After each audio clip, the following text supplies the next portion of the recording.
Shalom saudara-saudaraku. Hari ini kita akan belajar mengenai Yohanes pasal 5 ayat 22 dan 23, dan apa kaitannya ayat tersebut dengan status keilahian Yesus. Dan apa tujuan Bapa sehingga Dia menyerahkan hak penghakiman kepada Yesus. Dalam Yohanes 5 ayat 22 Yesus mengatakan bahwa Bapa tidak menghakimi siapapun, melainkan telah menyerahkan penghakiman itu seluruhnya kepada Anak. Lalu mengapa Bapa menyerahkan hak untuk menghakimi itu kepada Yesus? Kita tidak perlu menebak-nebaknya terlalu jauh. Ayat 23 memberitahukan kepada kita bahwa tujuan Bapa menyerahkan hak penghakiman itu kepada Yesus adalah supaya semua orang menghormati Anak sama seperti mereka menghormati Bapa. Mohon digarisbawahi kata, menghormati Anak, sama seperti mereka menghormati Bapa. Dalam ayat ini, paling tidak ada dua kesimpulan yang bisa kita dapat. Kesimpulan pertama, Yesus mengatakan bahwa Bapa menyerahkan penghakiman seluruhnya kepada Yesus dengan tujuan supaya semua orang menghormati Anak, sama seperti menghormati Allah Bapa.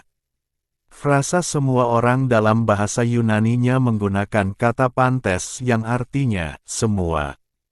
Ini berarti bahwa tujuan Bapa memberikan hak penghakiman adalah agar semua makhluk menghormati Yesus sama seperti menghormati Allah Bapa.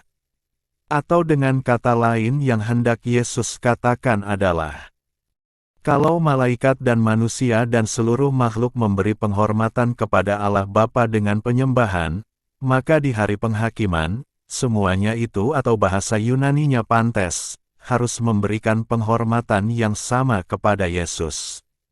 Apa artinya pernyataan Yesus ini? Ini berarti, Yesus menyatakan bahwa Dia memiliki hak yang sama untuk dihormati, seperti kepada Bapa.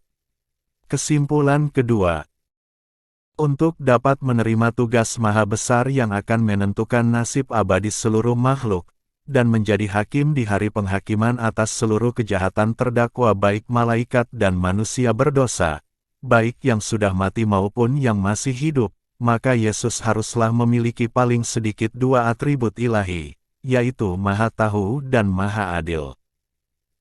Atribut kemahatahuan adalah untuk mengetahui dosa yang terlihat dan tersembunyi, sedangkan atribut Maha Adil adalah untuk menjatuhkan palu penghukuman yang adil atas setiap dosa dan kejahatan yang dilakukan oleh para terdakwa di pengadilan akhirat nanti. Karena itu jelas terlihat dalam dua ayat ini, bahwa Yesus mengklaim dirinya sebagai Tuhan dan atau penguasa pada hari penghakiman nanti, maka mau atau tidak mau, sukarela atau tidak, setiap lutut akan berlutut di hadapannya dan mengaku bahwa Kristus adalah Tuhan, bagi kemuliaan Bapa. Kalau Yesus hanya manusia biasa, tidak mungkin Bapa menyerahkan hak mendapat penghormatan yang sama seperti kepada dirinya. Kalau Yesus hanya manusia biasa, tidak mungkin Dia memiliki atribut ilahi seperti ini. Jadi saudara-saudaraku yang terkasih di dalam Yesus Kristus, apabila ada teman-temanmu yang Muslim bertanya, di mana Yesus mengaku dirinya sebagai Tuhan, dan sembahlah aku. Sodorkan saja ayat di atas. Bow down before the Lamb of God.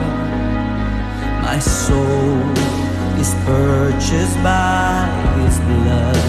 Majestic is our God.